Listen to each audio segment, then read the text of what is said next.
A kú déédé àsìkò yìí, kókó inú ìwé ìròyìn la mú wá fún yín láti inú àwọn ìwé ìròyìn ilẹ̀ Nàìjíríà. Orúkọ tèmi ni Ọmágbémisọ́lá Ọmọlọ́rọ̀mádẹ. Alága ẹgbẹ́ òṣèlú All Progressives Congress ní ìpínlẹ̀ Rivers Tony Okocha ti fi ẹ̀sùn kan gómìnà Siminalayi Fubara wípé òun ló tún kóná ogun ìpínyà ní ìpínlẹ̀. Okocha bu ẹnu àtẹ́ lu ìpinnu Fubara láti ṣe àgbékalẹ̀ ìṣúná ọdún 2025 sí apá kan ilé ìgbìmọ̀, bí ó ti ní ó ṣeé ṣe kí ìpínlẹ̀ kojú fàákájà ọ̀rọ̀ òṣèlú tí ó burú ju ti àtẹ̀yìnwá lọ. Ìròyìn jábọ̀ wípé Fubara ṣe àgbékalẹ̀ ìṣúná n1.1 trillion síwájú ilé ìgbìmọ̀ tí agbẹnusọ Victor Okojumbo ń darí nínú oṣù Kejìlá. Okocha ní ìgbésẹ̀ Fubara tàpá sí ìlànà òfin. Okocha sọ ọ̀rọ̀ wọ̀nyí níbi ìfọ̀rọ̀wánilẹ́nuwò pẹ̀lú akọ̀ròyìn tí ó wáyé lánàá Ọjọ́bọ̀ ní ìlú Port Harcourt. Ó ní ohun tí òun fi ọkàn sí ni wípé yóò lo àǹfààní ọdún tuntun fi nawọ́ ìfẹ́ láti ṣe ìgbélárugẹ àlàáfíà, ṣùgbọ́n kàkà bẹ́ẹ̀ ó túbọ̀ ń bu epo sínú èéfín ìpínyà. Alága APC ní ìyàlẹ́nu ni ó jẹ́ wípé gómìnà tí ìmọ̀ rẹ̀ kún lè tún gbé irúfẹ́ ìgbésẹ̀ tí ó ṣe lòdì sófin bẹ́ẹ̀. Ilé ìgbìmọ̀ tí ó ní 30 ọmọ ẹgbẹ́ síbẹ̀ ó ń ṣe àgbékalẹ̀ ìṣúná síwájú àwọn 3 péré. Bẹ́ẹ̀ ilé ẹjọ́ ti ní èyí kò tẹ̀lé ìlànà òfin. Bákan náà ni amúgbálẹ́gbẹ̀ẹ́ mínísítà agbègbè ilé ìjọba Nyesom Wike Lérè Ọláyínká náà kan Fubara lábùkù lórí ìkọlù tí ó ṣe sí ọ̀gá rẹ̀, bí ó ti ní rẹ́dẹrẹ́dẹ tí òun fi ara dà tó. Lórí ẹ̀rọ abánidọ́rẹ̀ẹ́ X ni Ọláyínká ti fèsì lónìí wípé Fubara kò tíì rí nǹkan kan. Lérè ní Fubara ń san owó fún àwọn kan kí wọ́n máa bá a ṣe ìkọlù sí mínísítà agbègbè ilé ìjọba lórí ẹ̀rọ abánidọ́rẹ̀ẹ́. Ẹ jẹ́ n kà á bí Lérè ṣe gbé e kalẹ̀.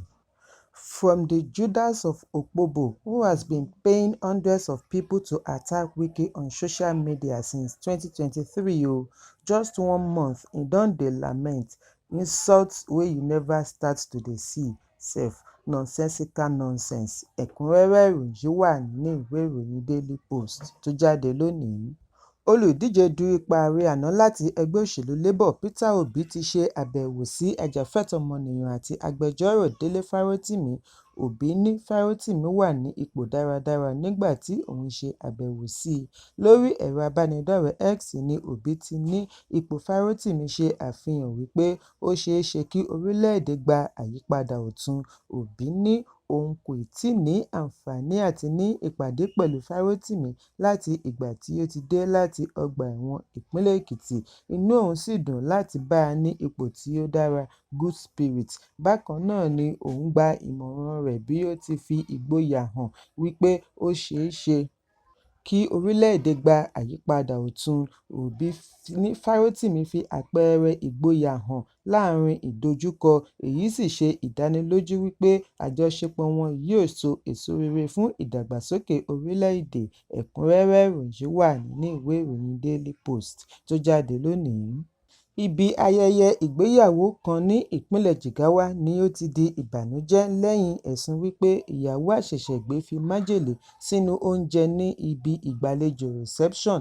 Ìṣẹ̀lẹ̀ yìí ni a gbọ́ wípé ó ti dẹ́mi ẹnìkan légbodò tí ọkọ ìyàwó náà sì wà lẹ́sẹ̀ kan ayé ẹsẹ̀ kan ọ̀run. Ìṣẹ̀lẹ̀ yìí wáyé ní ìjọba ìbílẹ̀ Jahun. Àwọn tí ọ̀rọ̀ náà ṣojú wọn jábọ̀ fún akọ̀ròyìn wípé ó ṣeé ṣe kí ìgbésẹ̀ ìyàwó yìí ṣẹ́yọ látara inú bíbí. Agbẹnusọ ọlọ́pàá ìpínlẹ̀ Shizu Adamu fìdí ìṣẹ̀lẹ̀ yìí múlẹ̀ fún akọ̀ròyìn bí ó ti ní ìwádìí tí ń lọ lọ́wọ́. Adamu ṣàlàyé wípé àwọn méjì tí wọ́n fura sí ìyàwó àti arábìnrin kan ti wà ní àkàtà iléeṣẹ́ ọlọ́pàá ẹ̀ka ìṣèwádìí ìwà ọ̀daràn. Alukoro tẹ̀síwájú wípé gbogbo àwọn tí ó jẹ oúnjẹ níbi ìgbéyàwó yìí ni wọ́n balẹ̀ sí ilé ìwòsàn, ṣùgbọ́n ara wọn ti balẹ̀, wọ́n ti yọ̀ǹda wọn kúrò ní ilé ìwòsàn, yàtọ̀ sí ẹnìkan tí wọ́n fìdí ẹ̀ múlẹ̀ wípé ó jọlọ́run nípè. Iléeṣẹ́ ọlọ́pàá ní àwọn yóò ṣe àgbékalẹ̀ àbájáde lẹ́yìn tí ìwádìí bá parí, àwọn á sì rí i dájú wípé ìdájọ́ òdodo wáyé. Ẹ̀kúnrẹ́rẹ́ ìròyìn yìí wà ní ìwé ìròyìn Punch tó jáde lónìí. Nínú Bíbélì la ti rí kà wípé ìbùkún ni fún olùlàjà nítorí ọmọ Ọlọ́run la ó máa pè wọ́n. Ó jọ bí ẹni wípé ẹsẹ̀ Bíbélì yìí tako olùṣọ́ àgùntàn kan tí ó fi ìpínlẹ̀ Ọ̀ṣun ṣebùgbé, Bíṣọ́ọ̀bù Ṣínà Ọláríbigbé láti Rapture Empowerment International ìlú Òṣogbo tí wọ́n fi ọ̀bẹ gún pa lówùúrọ̀ àná Ọjọ́bọ̀ níbi tí ó ti ń la ìjà tọkọ-tìyàwó. Bí ó tilẹ̀ jẹ́ wípé ìròyìn kò tíì jábọ̀ lẹ́kùnrẹ́rẹ́ orúkọ tọkọ-tìyàwó, ìwádìí akọ̀ròyìn ṣe àfihàn wípé ìyàwó tó ń bá ọkọ rẹ̀ jà ń jọ́sìn ní ilé ìjọsìn Ọláríbigbé nítòsí agbègbè BCGA níbi tí ó ti ń ṣe àyàn-ògbufọ̀ ìńtàpítà. Wọ́n ní gbogbo ìgbà ni tọkọ-tìyàwó yìí máa ń jà. Èyí ló mú kí àwọn méjèèjì máa gbé lọ́tọ̀ọ̀tọ̀ bí ó tilẹ̀ jẹ́ wípé wọn kò tíì kọ ara wọn sílẹ̀ ní ìlànà òfin. Ọ̀pọ̀ ìgbà ni Ọláríbigbé sì máa ń dá sí ìjà wọn. Ìròyìn jábọ̀ wípé ọkọ ìyàwó lọ ilé ìyàwó rẹ̀ lówùúrọ̀ kùtù àná ni ó bá Ọláríbigbé nínú yàrá. Èyí ló bí ọkọ ìyàwó nínú. Ọ̀kan lára ọmọ ìjọ tí kò fẹ́ dárúkọ ara rẹ̀ sọ fún akọ̀ròyìn wípé ìyàwó yìí ti ń ṣàárẹ̀ láti bí ọjọ́ mélòó sẹ́yìn ní Ọláríbigbé lọ kí i nílé rẹ̀. Ṣùgbọ́n lọ́gán tí ọkọ ìyàwó fojú gan ní Adéríbigbé ló yọ ọ̀bẹ gún un nígbà-àyà tí Ọláríbigbé sì gbabẹ̀ dèrò ọ̀run lójú ẹsẹ̀. Wọ́n ti fi ọwọ́ ṣìkún òfin mú tọkọ-tìyàwó ní ẹ̀ka iléeṣẹ́ ọlọ́pàá Dùgbẹ̀ ní ìlú Òṣogbo bí wọ́n ti gbé òkú Ọláríbigbé lọ ilé ìgbókùúsí ní ilé ìwòsàn ìkọ́ṣẹ́mọṣẹ́ ìlú Òṣogbo. Alukoro ọlọ́pàá ìpínlẹ̀ Yẹ́misí Ọ̀pálọlá fìdí ìṣẹ̀lẹ̀ yìí múlẹ̀ fún akọ̀ròyìn. Ó ní àwọn gbọ́ wípé ìgbésẹ̀ ọkọ yìí wáyé látàrí wípé ó fura wípé olùṣọ́ àgùntàn ń bá ìyàwó rẹ̀ ní àjọṣepọ̀. Ẹ̀kúnrẹ́rẹ́ ìròyìn wà ní ìwé ìròyìn Punch tó jáde lónìí. Òṣèré ilẹ̀ Nàìjíríà àti olóṣèlú Eniola Badmus bú sẹ́kún níbi ayẹyẹ ìtọrẹ àánú ọlọ́dọọdún rẹ̀. Níbẹ̀ ni ó ti rọ àwọn alátìlẹyìn rẹ̀ kí wọ́n rántí rẹ̀ nínú àdúrà láti di ìyá ọlọ́mọ. Bí ó ti gba ìtàgé ní omijé gbọ̀n tí ó mú rọ àwọn èrò kí wọ́n ṣàdúrà fún un kí Ọlọ́run lè fún un ní èso inú.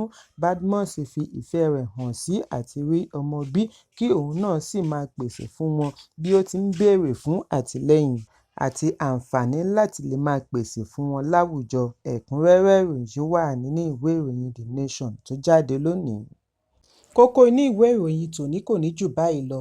Ẹ pàdé mi lọ́la fún àkọ́tún ìròyìn. Kí a tó lọ, ẹ má ṣaláì fi àkíyèsí yín ránṣẹ́ kí ẹ sì bá wa subscribe sójú náà wa lórí YouTube kí kókó inú ìwé ìròyìn lè máa tẹ̀ yín lọ́wọ́ ní kíákíá.